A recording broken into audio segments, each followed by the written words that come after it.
Scary sleep stories. Welcome to Sleep Stories in Rain, where innocent wooden boards become gateways to the unknown and ancient spirits await your questions.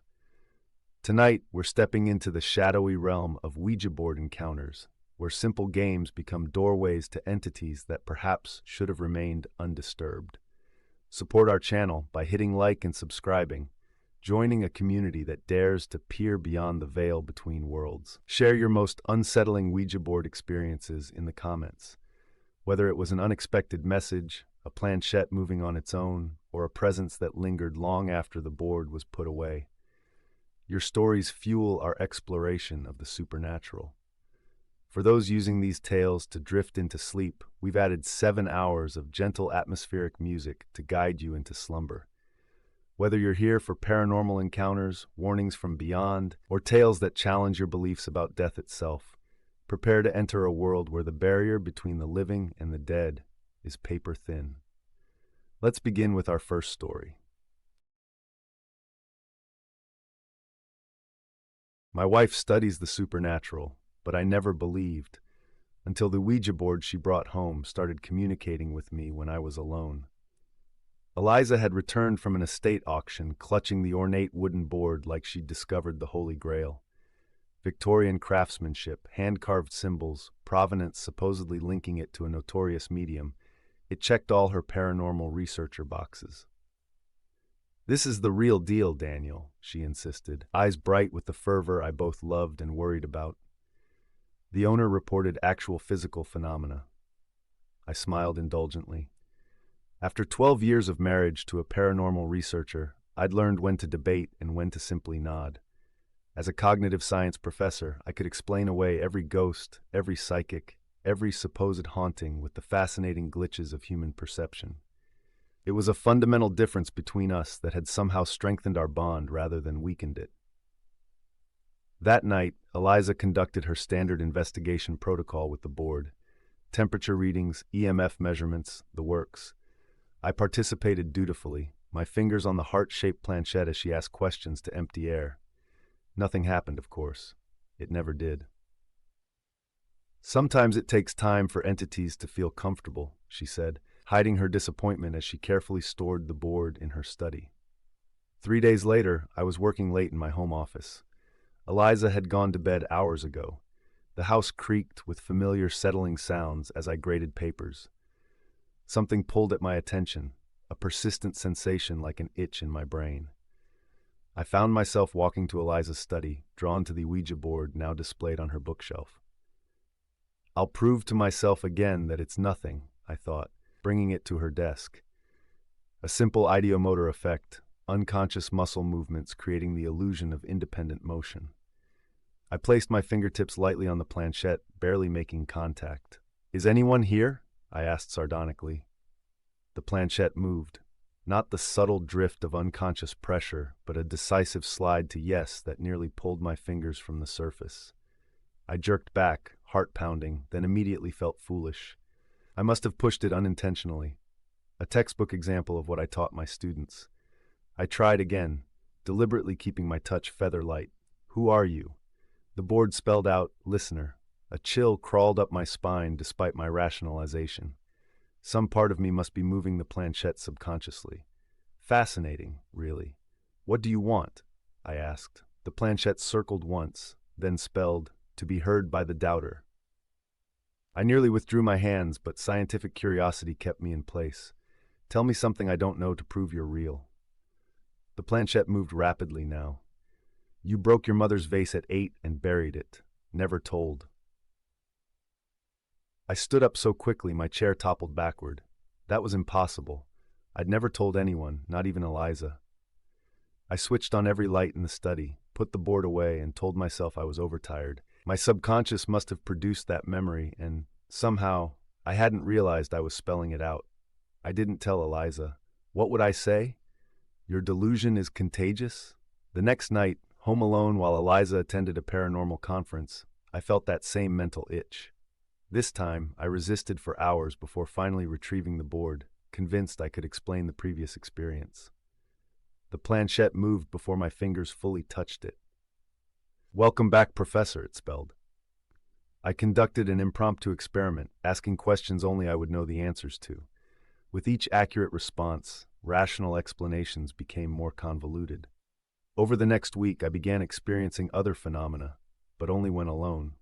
Books relocating in my office, cold spots that followed me through rooms, the persistent feeling of being observed while showering, my digital lecture slides corrupting into fragments of the Ouija messages. Sleep became impossible. My colleagues commented on my appearance. Students whispered about my increasingly erratic lectures. Still, I told myself there was a logical explanation: stress, perhaps a developing neurological condition. Anything but what Eliza had spent her career trying to prove. When I finally confessed over breakfast, Eliza's reaction wasn't what I needed. Rather than concern, her eyes lit with vindication. She immediately pulled out her research journal. "This is incredible, Daniel. We need to document everything: times, temperatures, exact messages. Do you know what this could mean for my research?"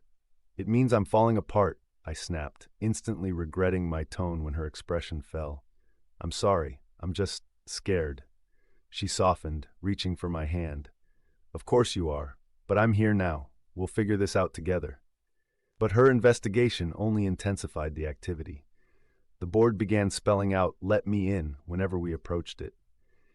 During a demonstration for Eliza, the planchette flew off the board and shattered our wedding photo. Things culminated during my department's annual lecture. In front of colleagues and students, my presentation slides transformed into Ouija board messages. As I frantically tried to explain, I saw it: a gaunt figure standing at the back of the hall, visible only to me. I collapsed mid-sentence. Eliza finally acknowledged we needed help beyond her expertise. She contacted Dr. Harriet Chen, an occult historian she'd previously collaborated with. In Chen's office, surrounded by ancient texts and artifacts, we learned the truth about the board. It was created by Augustus Blackwood, a Victorian medium, Dr. Chen explained, showing us a faded photograph of a severe-looking man. After skeptics exposed some of his methods, he became obsessed with proving the supernatural to non-believers. This board was his masterpiece, designed specifically to communicate with skeptics. "That doesn't make sense," I argued. "Wouldn't he target believers who are more susceptible?"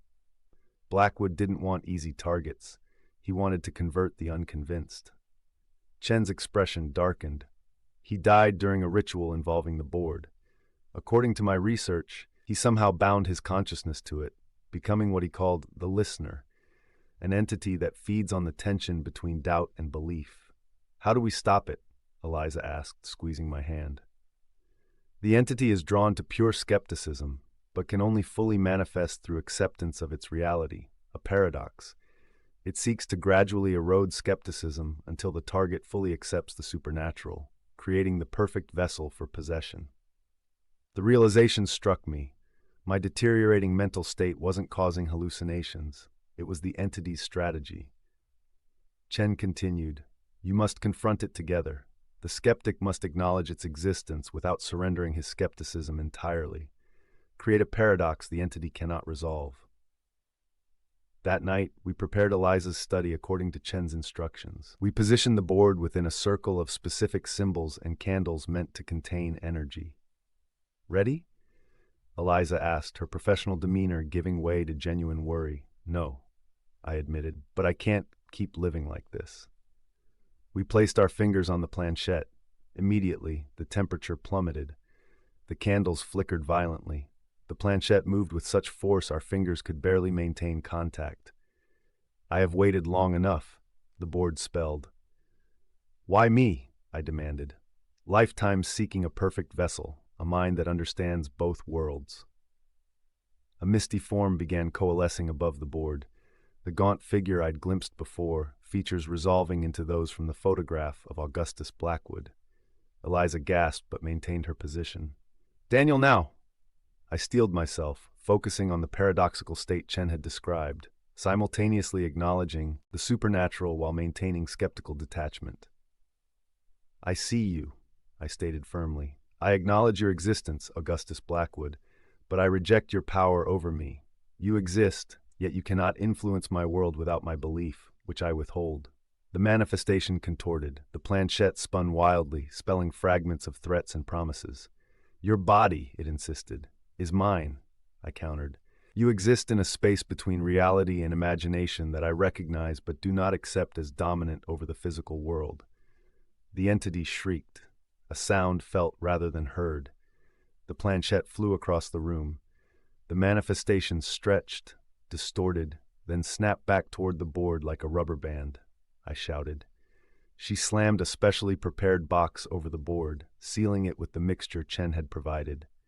The temperature instantly normalized. The oppressive presence vanished.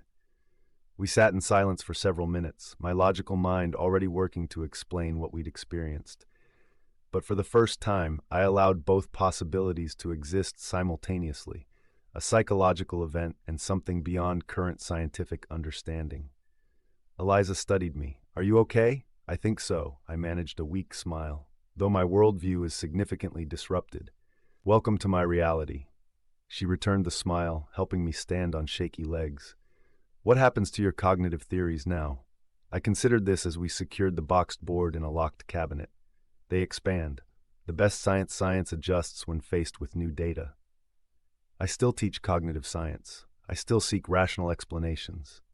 But a locked cabinet in our basement holds a truth that exists in the uncertainty between knowing and believing.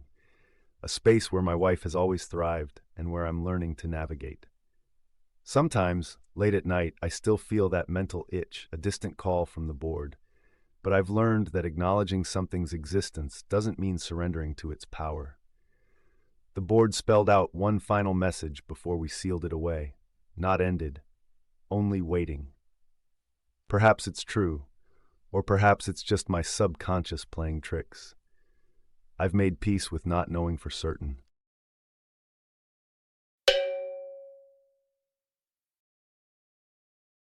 I've spent my career disproving hauntings, but when the board spelled out the words only spoken in my nightmares, I knew something had followed me back. For 6 years, the rational skeptic had been my identity and livelihood. My channel had 3 million subscribers who tuned in weekly to watch me dismantle haunted objects, psychic claims, and paranormal hoaxes with scientific methodology and barely concealed disdain. I'd built a reputation on never finding evidence of the supernatural, only human deception or misunderstood natural phenomena. The Victorian Ouija board was supposed to be episode 200, a milestone celebration of rational thinking. The antique shop owner had the routine down perfectly. Trembling hands, fearful eyes, warnings about the board's bloody history. I'd heard it all before. This is not a toy, Mr. Chen, he said, refusing to wrap it. The previous owner brought it back, said it was speaking to him even when he wasn't using it. I smiled, slid across my credit card, and promised to respect its power with only the slightest hint of mockery in my voice. Back in my apartment, I set up the filming area with the usual array of instruments, EMF detectors, thermometers, audio recorders, all for show, really. My viewers enjoyed the theater of it all, even knowing the conclusion before the video began. Science would prevail, superstition would fall. The board itself was admittedly impressive, hand-carved mahogany with inlaid mother-of-pearl letters and symbols. The planchette was heavy brass with a genuine crystal viewing lens. I positioned my cameras, donned my serious, investigative expression, and began filming my introduction. Tonight, we're investigating a supposedly haunted Ouija board with a dark history of mysterious deaths and disappearances. I intoned to the camera. As always, we'll follow proper protocols, even lighting these ceremonial candles, before determining if there's anything beyond coincidence and the ideomotor effect at work. I placed my fingers lightly on the planchette, maintaining the perfect balance between pressure and contact that would prevent unconscious movement. Is there anyone here who wishes to communicate? I asked with theatrical gravity. I expected nothing, of course. Perhaps a subtle draft would move the planchette slightly, giving me an opportunity to explain how easily our minds attribute meaning to random events. Instead, the brass pointer jerked violently beneath my fingers, nearly breaking my contact as it moved with purpose across the board. I felt a chill sweep over me as it spelled out, "Don't go into the red door." I froze, my rehearsed skeptical commentary dying in my throat. Those were the exact words from the nightmare that had haunted me since childhood, a phrase I'd never uttered aloud, never written down, never shared with anyone. In the dream, a voice always whispered those words as I approached a red door at the end of a shifting corridor. My producer instincts kicked in. "Cut," I whispered, though I was alone. I stopped recording, convinced I must have unconsciously guided the planchette myself. Childhood trauma manifesting through the ideomotor effect. That had to be it. I took a moment to steady myself, then resumed filming, determined to maintain my persona. "Let's try again," I said to the camera. "Is anyone present who wishes to communicate?" The planchette moved immediately, more smoothly this time. "I've been waiting for you to find me." "Who are you?" I asked, professional skepticism warring with a growing sense of unease. "Your watcher."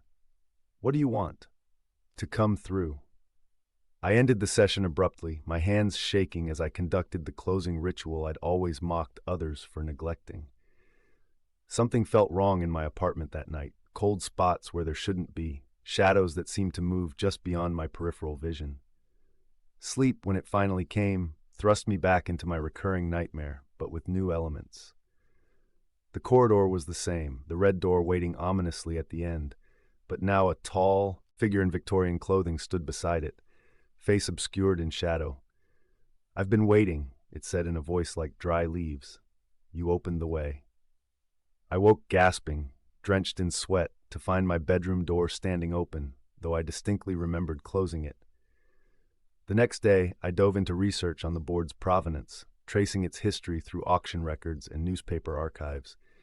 It had belonged to a series of owners, many of whom had reported increasing paranoia, night terrors, and eventually, for some, institutionalization or suicide. The original creator was a Victorian occultist named Edward Blackwood, who claimed to have found a way to extend consciousness beyond death. My skepticism was crumbling, but I wasn't ready to abandon it entirely. I called the one person I'd sworn never to contact again, Dr. Elena Vasquez, my former research partner who'd left our university position to pursue parapsychology after claiming to experience something science couldn't explain. "Mike Chen coming to me for help with a haunting," she said when we met in her cluttered office. "I should mark this day on my calendar." I showed her my research and the footage from my session. Her smug expression faded as she watched. "You've never mentioned these nightmares before," she said quietly. "They were irrelevant, just bad dreams. And now the board knows about them." She studied my face. "It's chosen you, Mike. Some people are more sensitive, more perceptible to entities. You've always denied your sensitivity, buried it under skepticism. What exactly are you suggesting? That your nightmares weren't just dreams. This entity, this watcher, has been trying to reach you for years. The board just gave it a stronger connection." I left with a list of protective measures and the unsettling feeling that Elena believed every word she'd said. That night, objects in my apartment moved when I wasn't looking. My carefully organized filming equipment was subtly rearranged. Every reflective surface seemed to show movement that disappeared when I turned to look.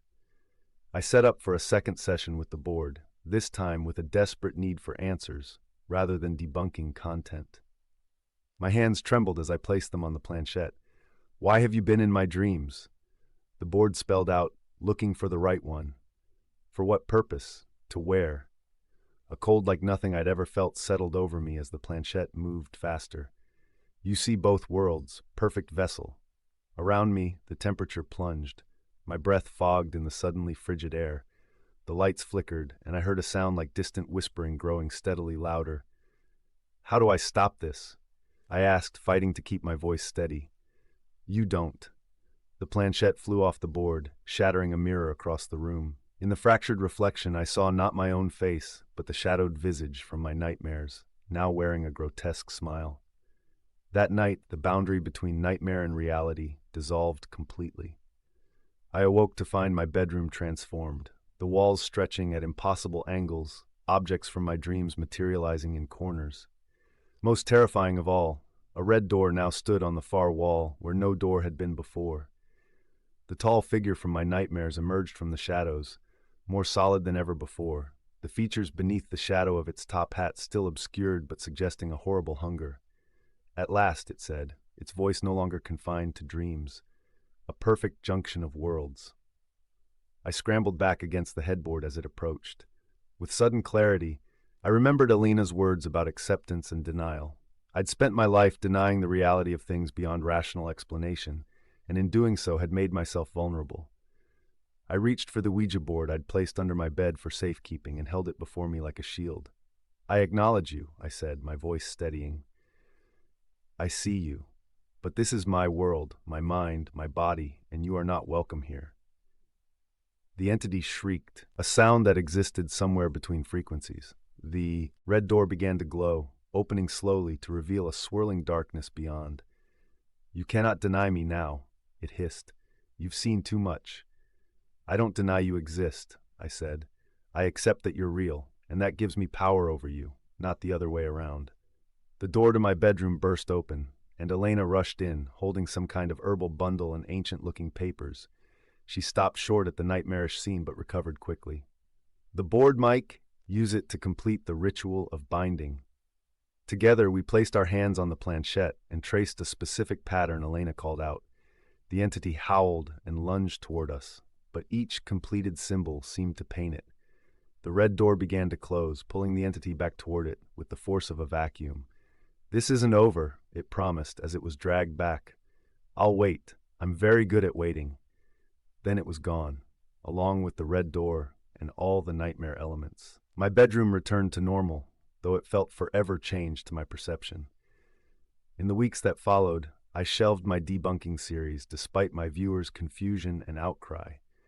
Elena helped me secure the Ouija board in a protected container, though we both knew the entity wasn't truly trapped in the object, merely blocked from fully manifesting. I began a new series called The Unexplained, approaching paranormal claims with an open but critical mind. I never shared the full truth about my experience, but my perspective had fundamentally changed. There were things beyond our current scientific understanding, doorways better left closed, and entities waiting patiently on the other side. Sometimes in dreams or at the edge of mirrors, I still catch glimpses of my watcher. And sometimes, when I'm alone at night, I hear its whispered promise, "I'll wait." I know now that some doors, once opened, never fully close.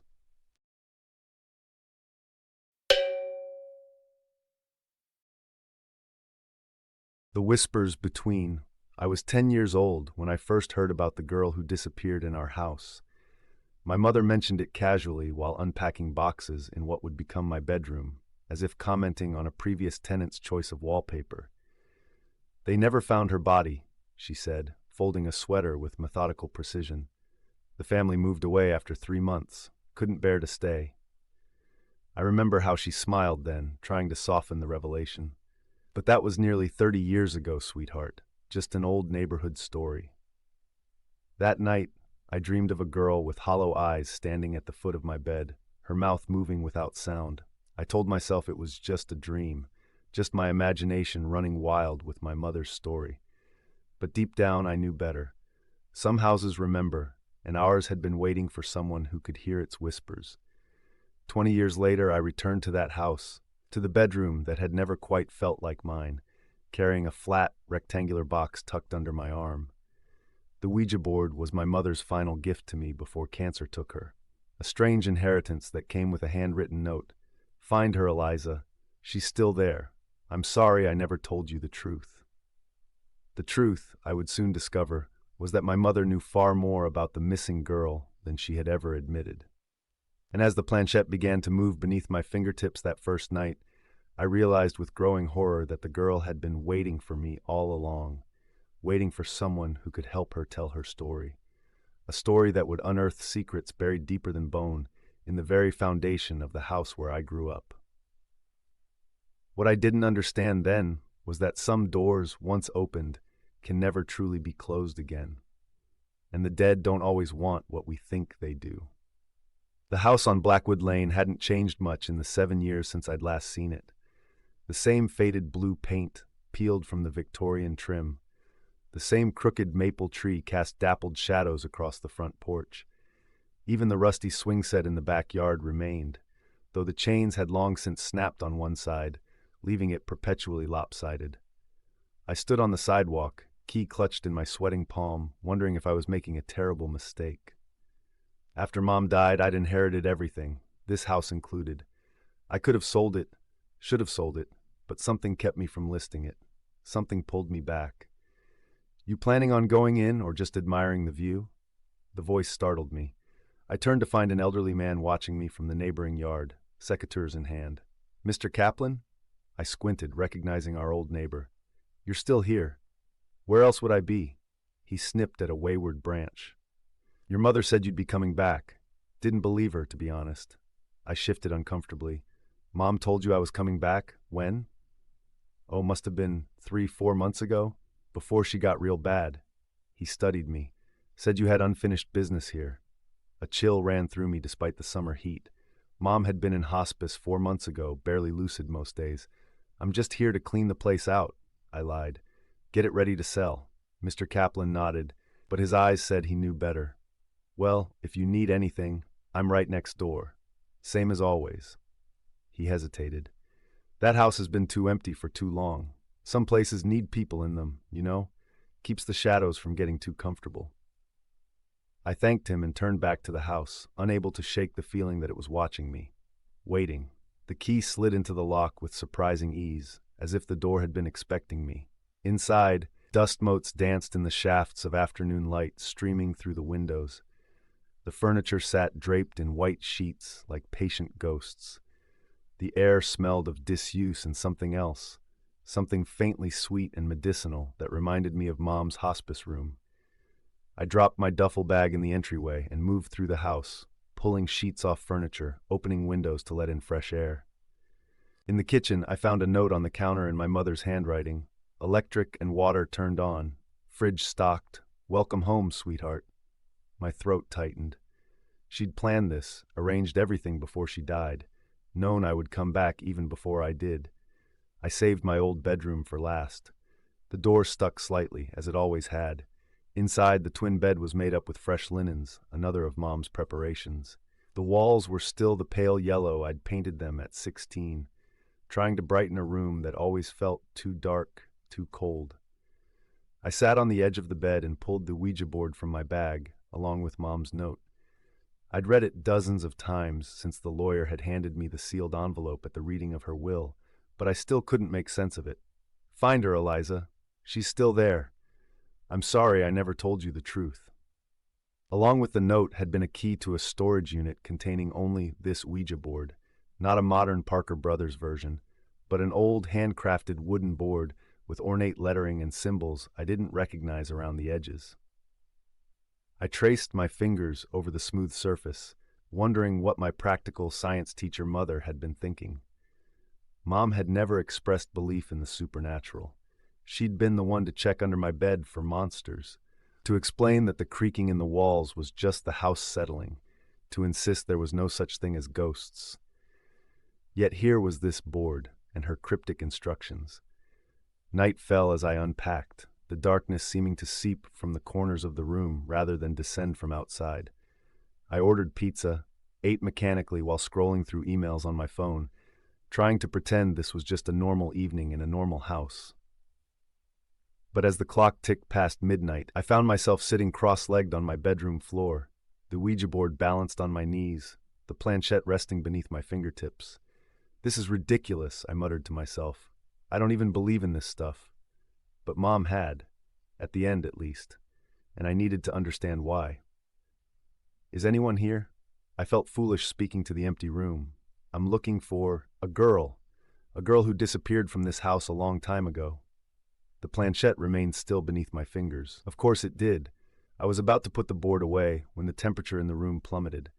My breath clouded in front of my face, and the hairs on my arms stood on end. The planchette jerked suddenly, so violently I almost pulled my hands away. It moved with purpose, with a will that wasn't mine, sliding across the board to spell out, Eliza. My heart hammered against my ribs. Who are you? How do you know my name? The planchette circled the board once, twice, before settling again into movement. She told me. She said you would come. My mother? Did you know my mother? Yes. What's your name? Are you the girl who disappeared? The planchette hesitated, then moved again. Rebecca. I am Rebecca. A name. She had a name. What happened to you, Rebecca?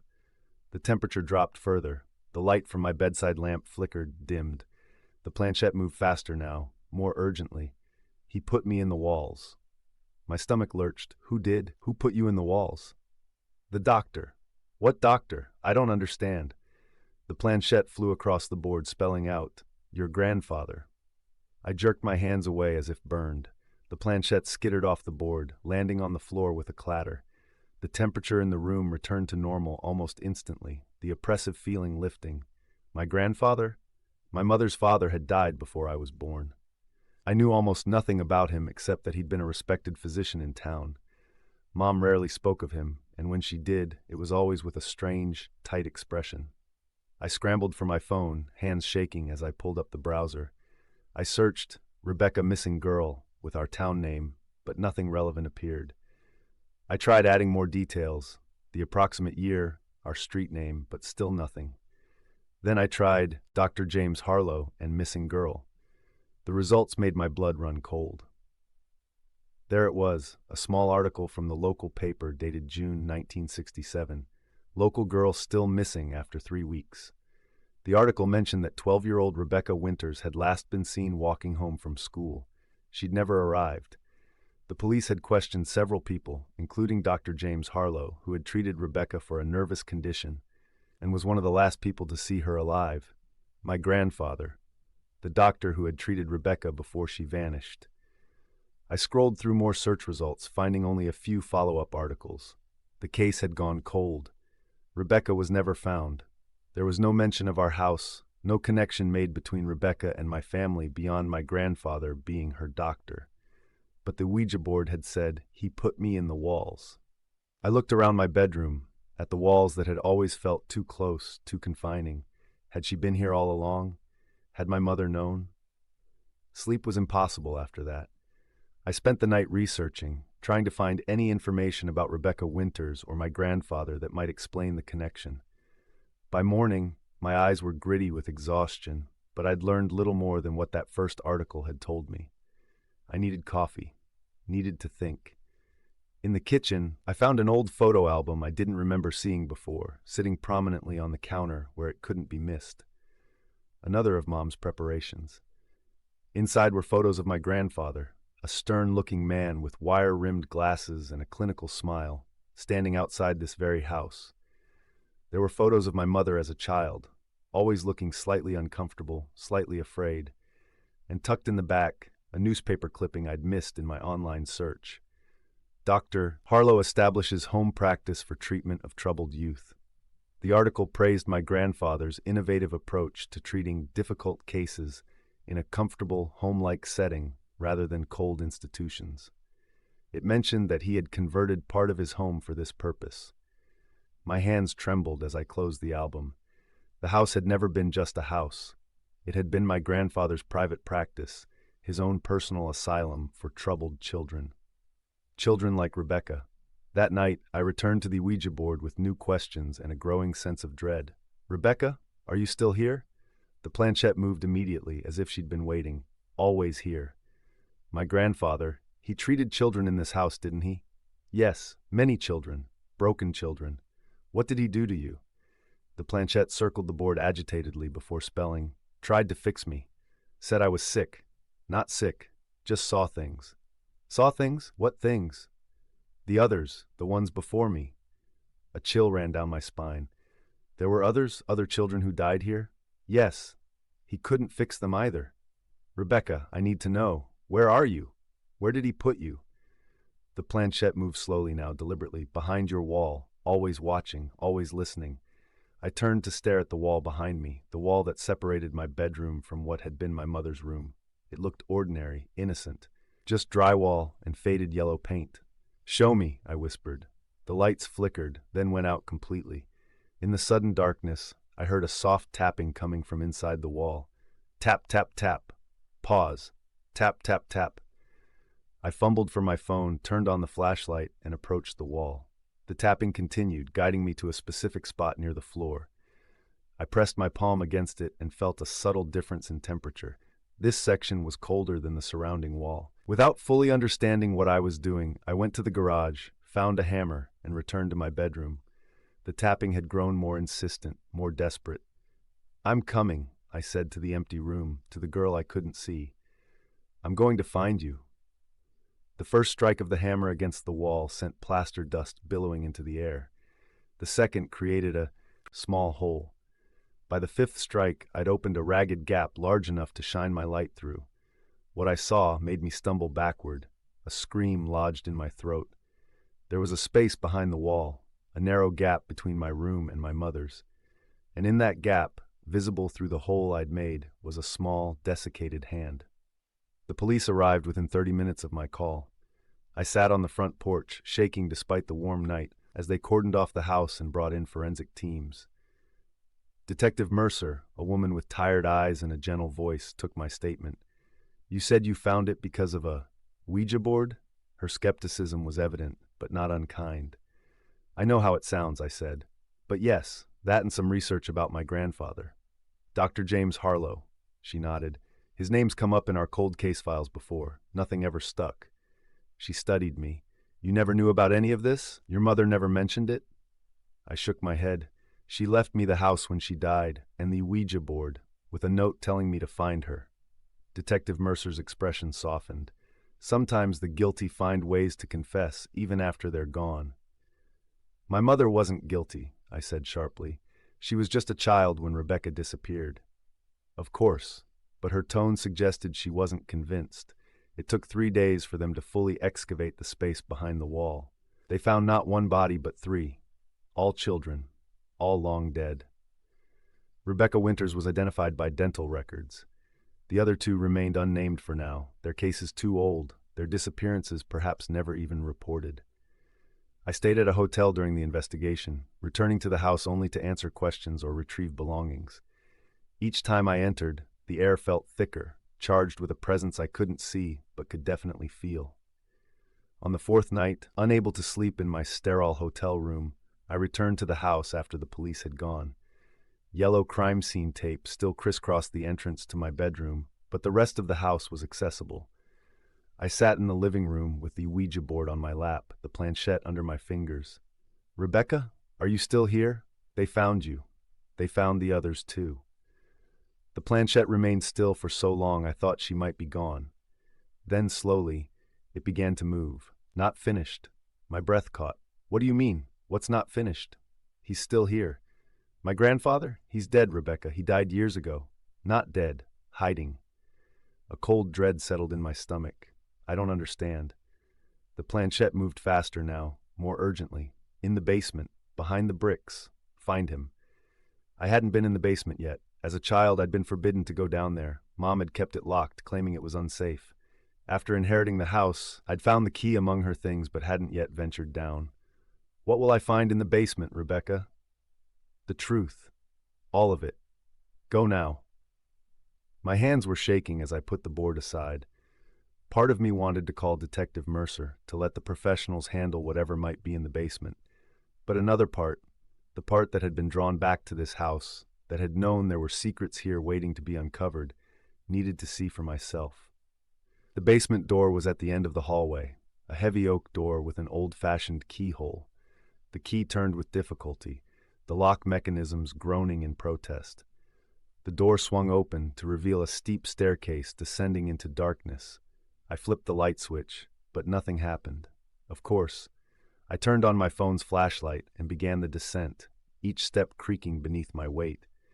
The basement was larger than I expected, extending beneath the entire house. My flashlight beam revealed old medical equipment, an examination table, glass cabinets filled with bottles and instruments, a desk covered in dusty papers. This had been my grandfather's real office, his private practice hidden away from public view. I moved deeper into the space, the beam of my flashlight catching on something on the far wall. As I approached, I realized it was a section of brick that looked newer than the surrounding wall, the mortar a slightly different color, the pattern of the bricks not quite matching. "Behind the bricks," I whispered, remembering Rebecca's message. I searched the basement until I found a rusty crowbar leaning against one of the cabinets. It took all my strength to wedge it between the bricks and pry one loose. Then another, and another. Behind the false wall was a small room. No, not a room, a cell. And inside, sitting on a narrow cot, was a figure. I stumbled backward, nearly dropping my phone. It couldn't be. It wasn't possible. The figure stood, moving into the beam of my flashlight. An old man, impossibly old, with wispy white hair and skin like parchment. But the eyes, I recognized those eyes from the photographs. Wire-rimmed glasses perched on a nose that had grown sharp with age. Grandfather? My voice was barely a whisper. He tilted his head, studying me with clinical detachment. You must be Elizabeth's girl. You have her look about you. His voice was a dry rasp, as if unused for years. She finally sent someone, did she? After all this time? You're alive. It was all I could manage. How are you alive? A thin smile stretched across his face. Your mother was very dutiful. Brought me food, water, basic necessities. Her penance, she called it. Penance for what? For what she did, of course. He gestured around the cell. She put me here, walled me up, just like I did to those troublesome children.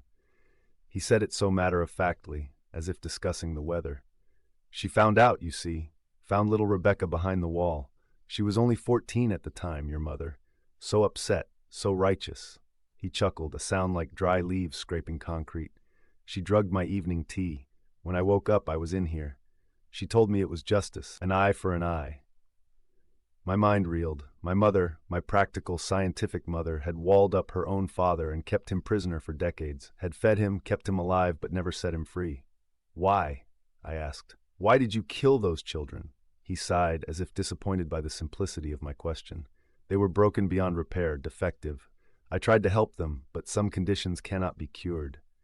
He leaned forward, eyes suddenly intense. Rebecca was the worst. She saw things that weren't there, heard voices, claimed she could speak to the dead.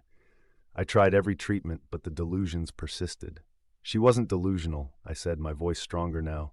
She really could see them. The others you killed. He waved a dismissive hand.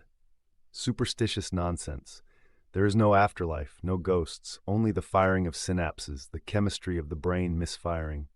Then how do you explain that I found you, that I knew where to look? For the first time, uncertainty flickered across his face. Elizabeth must have told you. She didn't. Rebecca did, through a Ouija board. He laughed, but there was a brittle edge to it. Impossible. She told me everything, how you treated her for seeing ghosts, how you couldn't fix her, how you put her in the walls when your treatments failed. I stepped closer to the opening I'd made. She led me to the others too. The police have found all 3 bodies. The color drained from his face. The police? They've been here for days. They'll be back tomorrow to continue the investigation. You need to get me out of here, he said urgently. I'm an old man. I've served my sentence. 50 years behind this wall. Isn't that punishment enough? I stared at him, this monster who was my blood, who had murdered children and felt no remorse, who had traumatized my mother so deeply that she'd become his jailer rather than expose what he'd done.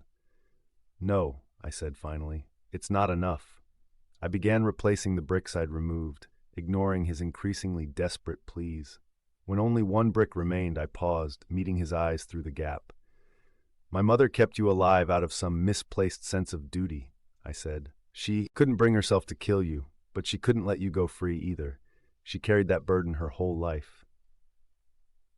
I slid the final brick into place. I don't share her compunctions.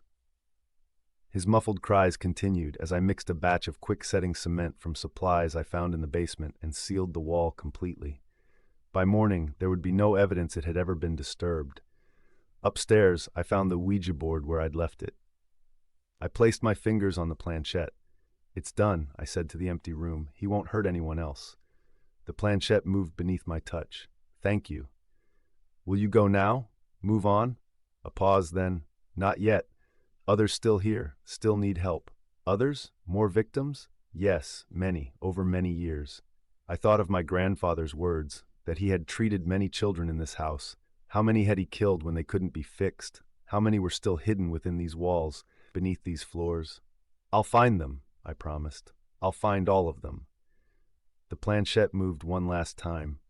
We know. We've been waiting for you.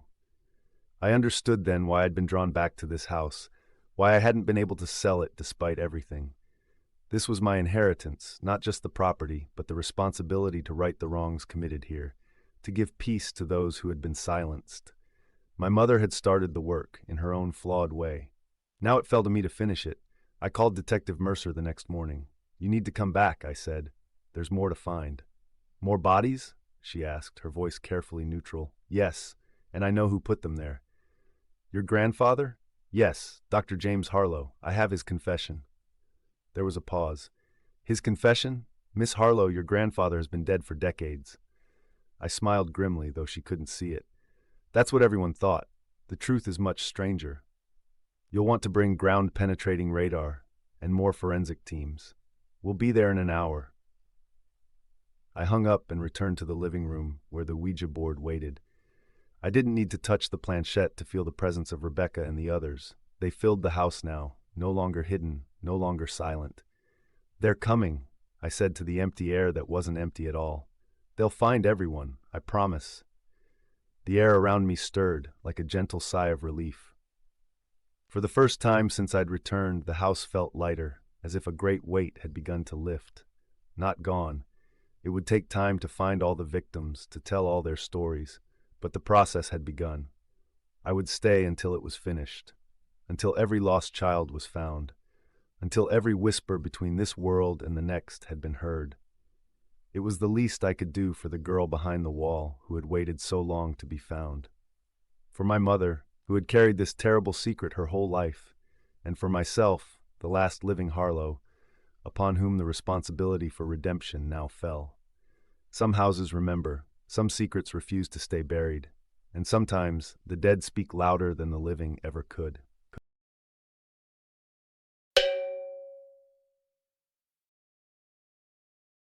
For 12 months, I've been asking the Ouija board who killed my twin sister, never expecting the answer would be my own name. I was sure someone had pushed the planchette as a cruel joke, but I was alone in my bedroom as always, the door locked, candles flickering in the midnight darkness. The board had never lied to me before. It had connected me to Emma every night since her funeral. But this had to be wrong. I couldn't have killed the other half of my soul. "This isn't funny, Em," I whispered, my fingers trembling on the heart-shaped pointer. "If someone else is here, making you say this." The planchette moved again, slowly this time, deliberately circling the board before spelling out, "Remember the boathouse." A shiver ran through me. The boathouse at our family's lake property was where Emma had drowned last summer. A tragic accident, they'd said. I'd been at a friend's house when it happened, wasn't even there. That's what everyone told me. That's what I remembered. Wasn't it? I'd started using the Ouija board 3 days after the funeral, desperate to apologize for not being there when she needed me. At first, the messages were simple: "Miss you, and not your fault." Comforting words from beyond. But over recent weeks, something had changed. Emma began telling me things that didn't make sense, about secrets and lies woven through our family. "What happened at the boathouse?" I asked, heart pounding against my ribs. The planchette circled again, faster, more urgent. "Not accident. Look in Mother's office." With shaking hands, I took a photo of the board and ended the session. Emma never liked when I cut our time short, and the lights always flickered in protest, but tonight I needed to think. My reflection in the mirror seemed wrong somehow, like someone else was looking back at me. "You look like hell, Lily," Jamie said when I slid into the seat beside him in chemistry. Jamie Wells had been our friend since elementary school, mine and Emma's both, and he was the only one who didn't treat me like I was made of glass after she died. "Thanks," I muttered, sliding my phone across the desk. "Look at this." Jamie glanced at the photo of the Ouija board, then at me, eyebrows raised. "You're still doing this? It's been a year, Lily. Read what it says." He squinted. "Lily? Why would it spell your name? It said I killed her." The words felt like stones in my mouth, and that I should look in my mom's office for proof. That's messed up. Jamie pushed the phone back to me. "You know these things are just ideomotor responses, right? Your subconscious moving the pointer? We learned about it in psychology." This wasn't me. I'd tried to convince Jamie for months that I was really talking to Emma, but he remained skeptical. "Something's wrong with my memories, Jamie. I keep having these dreams about being at the lake the day she died, but everyone says I wasn't there." Jamie's expression softened. Look, I'll help you look in your mom's office if it'll give you peace. But then you have to promise to talk to someone professional about this, okay? I nodded, relieved. At least I wouldn't be breaking into my psychiatrist mother's home office alone. 2 nights later, with my parents at a charity function, Jamie stood watch in the hallway while I picked the lock on my mother's office door. The room was clinically neat, like everything else my mother touched. Unlike my bedroom, which had become a chaotic shrine to my dead sister, photos, clothes, and the ever-present Ouija board by the window. "Hurry up," Jamie whispered from the doorway. "What are we even looking for?" "I don't know," I admitted, trying my mother's filing cabinet. Locked. Something about Emma, or the accident. Jamie sighed but moved to help me search. After 15 minutes of finding nothing, he paused at my mother's desk. "Lily, the drawer has a false bottom." He lifted out a hidden compartment and extracted a thick file. His face changed as he opened it. "What?" I moved to his side. "It's medical records, yours." He turned the file toward me. "But it mentions Emma too, a lot." My hands trembled as I took the file. Inside were years of psychiatric evaluations, medication records, and therapy notes, all for me. Phrases jumped out: dissociative identity disorder, trauma-induced fragmentation, integration resistance, and most disturbing, patient continues to manifest Emma personality despite treatment. "This can't be right," I whispered, pages slipping from my numb fingers. Emma was real, my twin. Everyone knew her. Jamie was pale as he picked up another page. "Lily, there's a note here from your mom about an incident at the lake 3 years ago. Not last year.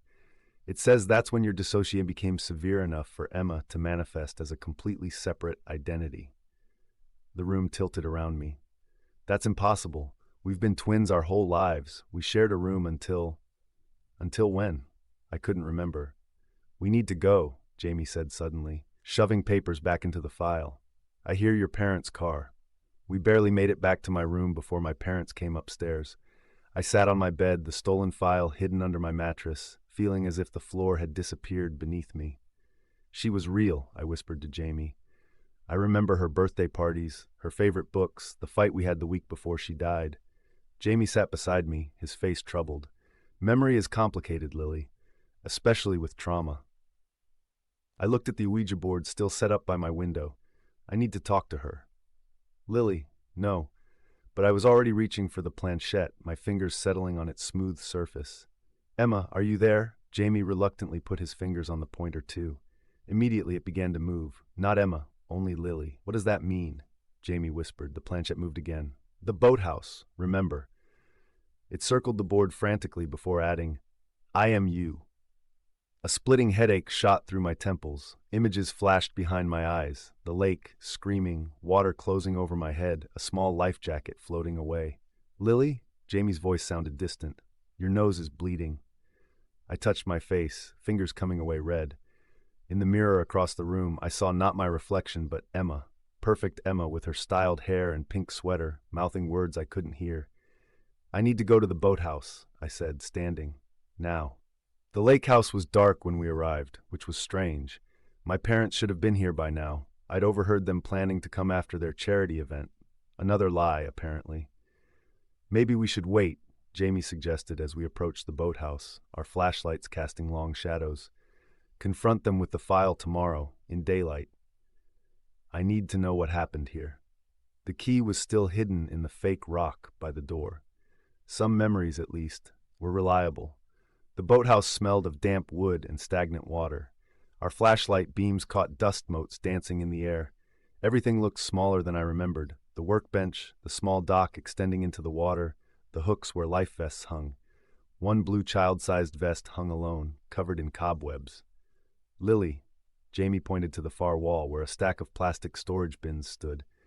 "Those have your name on them." I approached slowly, heart hammering. The top bin was labeled "Lily, Childhood" in my mother's precise handwriting. Inside were school projects, report cards, and photos. Hundreds of photos of me at different ages. Always alone, never with a twin. "This doesn't make sense," I whispered, rifling through the evidence of a solitary childhood. "Lily!" My mother's voice cracked like a whip from the doorway. She stood there with my father, both still in formal wear, faces pale in the flashlight beams. "What are you doing here?" I held up the file we'd stolen. What's this? Why are you pretending Emma wasn't real? My parents exchanged a look I couldn't interpret. My father stepped forward, hands raised placatingly. Sweetheart, let's go back to the house and talk. No, I backed away. Tell me here. What happened in this boathouse? My mother's professional composure cracked. There is no Emma, Lily. There never was. You created her after the accident. What accident? But even as I asked, memories were surfacing, fragments I'd suppressed or rewritten. You were 7, my father said gently, playing in the boat. You untied it somehow, and it drifted out. When we realized you were already in the water, we got to you in time, but you were different after. Started talking about having a sister named Emma. A manifestation of dissociative identity disorder, my mother added, clinical even now. A split in your psyche created by trauma. We tried to treat it, but you became more resistant as you got older. Emma became more established. Last year, when you started insisting Emma had died, we thought it might be a way forward, my father finished. A way for you to move on. The boathouse spun around me. I clutched at the workbench for support. No, you're lying. Lily, Jamie said softly, the photos. Thunder crashed outside, a sudden storm rolling in across the lake. In the shadows behind my parents, I saw her, Emma, watching me with sad eyes. You should have told me the truth, I whispered, not sure if I was talking to my parents or the apparition only I could see. We were trying to protect you, my mother said, by making me think I was crazy, by letting me believe my sister died. You don't have a sister. My mother's composure finally shattered. Lightning flashed, illuminating Emma standing directly behind them. But this time, when I looked at her, really looked, I saw myself, dressed differently, standing differently, but unmistakably me. A wave of dizziness washed over me. I felt myself slipping, falling into darkness. I woke up in a strange bedroom, sunlight streaming through unfamiliar curtains. It took me a moment to realize I was in the lake house, not my room at home.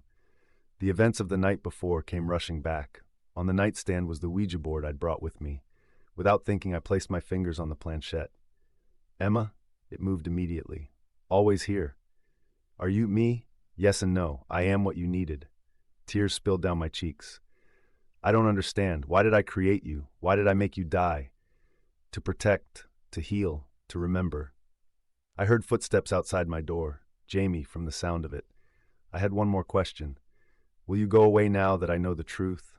The planchette moved slowly, lovingly. Never really gone. Part of you. As Jamie knocked softly, I whispered goodbye and removed my hands. For the first time in a year, I felt something like peace settling inside me. Emma wasn't dead because she had never lived, except through me as me. When I opened the door, Jamie looked surprised. You look different. I felt different, lighter somehow, as if I'd put down a heavy backpack I'd been carrying too long. I'm going to need therapy, I said. Real therapy, not whatever my mother's been doing. I'll help, Jamie promised. Whatever you need. I glanced back at the Ouija board on the nightstand. I wouldn't be getting rid of it just yet. Emma might not be real in the way I'd thought, but she was a part of me that had helped me survive. She deserved a proper goodbye. And I deserved the truth, all of it, however painful. The board had been right all along. In a way, Lily had killed Emma by finally being ready to face reality. But in another way, Emma would always be with me, not as a ghost communicating through a Ouija board, but as a piece of my fractured self, finally coming home.